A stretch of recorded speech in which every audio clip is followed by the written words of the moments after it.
di kantor, ya lakukan aja nafas perut gitu. Dan belum berani ke kantor kayaknya. gitu ya.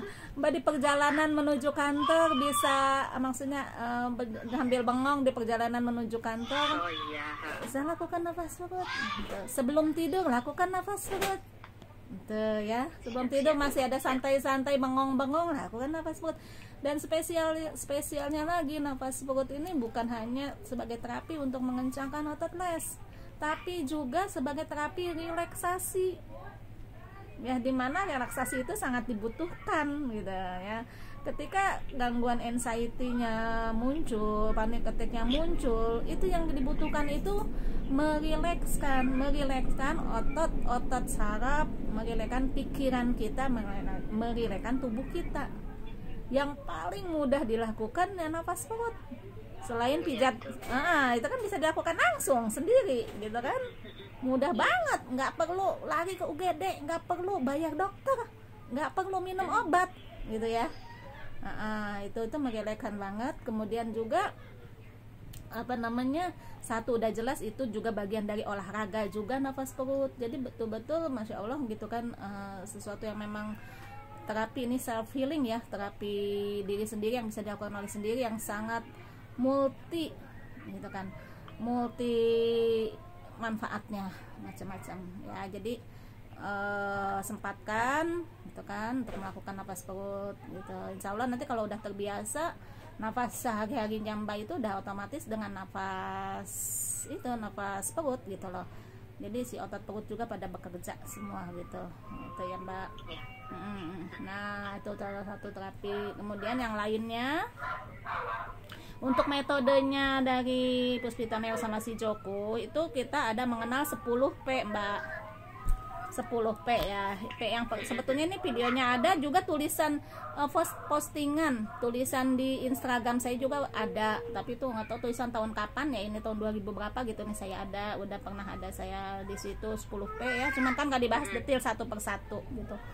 Kalau di video sih mungkin ada dibahas satu persatu. Jadi 10P Mbak. Jadi P yang pertama itu pendekatan agama, udah jelas ya, pendekatan agama Mbak udah paham, udah ini banget tadi, apalagi kan udah melakukan ruqyah juga gitu kan gitu. Intinya ya memahami apapun itu yang terjadi pada kita itu semua sudah qadarullah gitu kan, sudah seperti itu jalannya, dan kita harus menerimanya itu ya, harus menerima, ikhlas menjalaninya, menghadapinya seperti itu. Jadi enggak menambah beban stres dengan kumat kembali seperti itu ya, dengan merasakan kembali sekarang anxiety-nya, kemudian panik attack-nya, ini udah qadarullah, udah seperti jalannya ya, terimakan itu, jadi lebih mudah.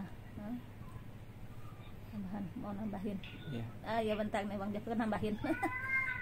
Bang Jafar nambahin mana Bang? Ya, ini salah satu yang paling utama, yang sangat utama kita sebagai muslim, yaitu pendekatan agama. P yang pertama yang kita rumuskan pada penyembuhan GERD ataupun anxiety, yaitu P yang pertama ini adalah pendekatan agama, di mana kita sebagai seorang muslim, kita kembalikan lagi segalanya itu kepada Allah. Kita mulai kembali menata hati kita itu untuk mendekati Allah Subhanahu wa taala, karena bagaimanapun bagi penderita GERD ataupun anxiety, titik yang paling klimaksnya mereka itu kan umumnya, dan itu adalah perasaan manusiawi, yaitu takut pada kematian.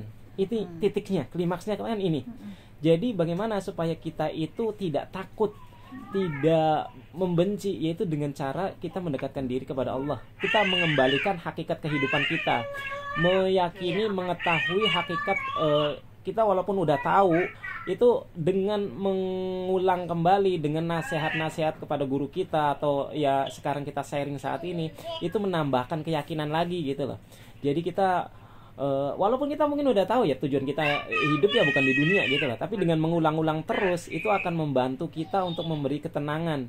Bagaimanapun kita harus mengembalikan semuanya kepada Allah Subhanahu wa taala, dan mengetahui, mengilmui kembali, meyakini tentang hakikat kehidupan. Tujuan kita itu kan bukan di dunia gitu loh. Pasti setakut-takutnya kita, setakut sebagaimanapun kita berlari dari kematian, toh kematian itu bakal menghampiri kita gitu loh. Jadi itu konsepnya. Jadi kesempurnaan hidup itu ya dengan adanya kematian. Jadi fokus kita kembalikan lagi tujuan kita nanti di akhirat, dan kita bakal menemui kematian, dan bagaimana supaya kita lebih tenang, kita mengembalikan konsep takdir. Konsep takdir di mana Allah Subhanahu wa taala udah tahu kalau kita ini memang bakal sakit seperti ini. Udah tahu kalau kita ini bakal ngalamin hal-hal di kehidupan kita sekarang gitu loh. Jadi kita yakini kalau Allah itu udah tahu, sehingga apapun kejadian yang kita takutkan ke depannya itu pertama sudah takdir Allah, yang mana Allah sudah mentakdirkan, yang sudah mencatatkan segalanya, apapun kejadiannya, apapun peristiwanya, Allah itu sudah mencatat semuanya dan sudah kering, nggak ada yang perlu dikhawatirkan. Karena kalau seseorang itu mengembalikan konsep takdirnya dengan meyakini konsep takdir ini, yaitu Allah Maha mengetahui, Allah telah mencatat, kemudian Allah telah menciptakan, itu akan meyakini mau gimana pun ya kita tetap aja kok, nggak akan berubah. Mau kayak gimana pun, apapun yang akan terjadi pada diri kita, itu Allah sudah tahu. Ya udah, kita kembaliin aja, kita pasrah aja. Kebanyakan penderita anxiety itu, atau ketika serangan panik, ketika mereka sudah mulai pasrahkan diri, udah pokoknya pasrah seluruhnya, menyerahkan hidupnya, itu justru malah jadinya tenang gitu loh. Rata-rata ketika serangan panik, ketika ya udah terserah deh mau kayak gimana aja. Nah kalau udah di puncak seperti ini, mereka justru menjadi tenang. Jadi kita harus kembalikan lagi ke konsep kehidupan ini, mengembalikan lagi dengan pendekatan agama, dengan memperbaiki hubungan baik lagi kepada Allah.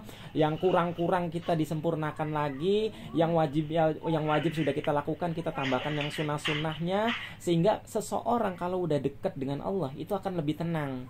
Ala bidzikrillahi tatmainul qulub, dengan berzikir, dengan mengingat Allah itu akan menjadi tenang.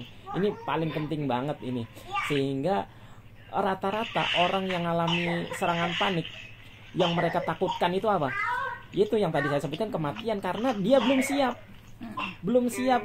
siap semuanya gitu loh. Tapi kalau kita udah menyiapkan dari sekarang, alhamdulillah kita diberi gangguan penyakit GERD ataupun anxiety, kita diingatkan kembali supaya kita dekat. Nah, ketika kita itu udah merasa dekat dengan Allah, kita memiliki optimis kalau Allah itu akan menyelamatkan kita baik dunia akhirat. Dari situ ketika ada kejadian apapun, peristiwa apapun, dia nggak ada khawatir lagi, nggak ada cemas lagi, nggak ada aduh jangan-jangan saya mati gimana nih, nanti di kuburannya bakal ada azab kubur atau nanti dimasukin kan kitanya karena belum siap segala persiapannya, belum menyiapkan bekal kita dan semuanya, kita merasa orang pendosa. Tetapi dengan melakukan pendekatan agama itu akan memberikan ketenangan yang paling pokok, yang paling mendasar, yang menguatkan dalam hati kita semua gitu loh. Itu aja tambahannya. Ya, itu Mbak ya, paham, insya Allah pasti paham ya pendekatan agama. Oke Mbak, lanjut ya Mbak. Iya. Oke, P yang kedua itu pemeriksaan. Oke, pemeriksaan Mbak sudah melakukannya ya, udah tahu jadi ya apa yang terjadi kumatnya Mbak itu. Oh iya betul gitu kan, ternyata sama aja, masih seperti yang sebelumnya gitu ya Pak, diperiksa. Nah, Bang Joko mau nambahin. Nah, P yang kedua ini juga penting banget nih. Penting banget, yaitu pemeriksaan, di mana kita itu kan dituntut untuk ikhtiar. Ikhtiar itu bagian dari perintah agama. Jadi, Mbak itu ikhtiar dengan meyakinkan diri untuk diperiksakan penyebabnya itu pastinya apa. Nah, sekarang Mbak sudah tahu, berkali-kali sudah masuk ke UGD, ternyata jantungnya nggak apa-apa. Artinya dari pemeriksaan ini menambahkan keyakinan yang harus Mbak yakini bahwasanya setelah pemeriksaan itu ternyata organ pada tubuh kita itu baik-baik saja. Nah, itu harus diyakini dengan penuh hati, harus diterima. Jangan lagi mendahulukan perasaan, jangan-jangan kita punya penyakit berat loh. Orang dokter udah ngasih tahu kalau si Mbak ini udah sehat kok, nggak kenapa-napa. Baik-baik aja tesnya. Itu tujuan dari P yang kedua ini itu untuk membuktikan kalau Mbak itu sehat. Mau bukti apa lagi gitu loh. Organ-organ udah dicek kok, ternyata Mbak itu baik-baik aja.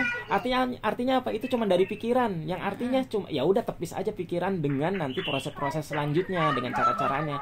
Jadi tujuan pemeriksaan itu untuk membuktikan kalau kita penderita GERD ataupun anxiety itu ternyata organ-organ vitalnya itu baik-baik aja, sehingga harus ditepis perasaan seperti ini. Jangan lagi ada punya perasaan jangan-jangan jantung saya ini nggak sehat nih. Ternyata udah gitu, udah EKG ternyata normal-normal aja. Artinya apa? Yakini itu. Jadi harus didahulukan logika, ternyata dari hasil dokter semuanya baik-baik saja. Ya, lanjut. Oke ya Mbak, udah dicek kan ya, emang baik-baik aja kan? Iya. Ya, seperti itulah.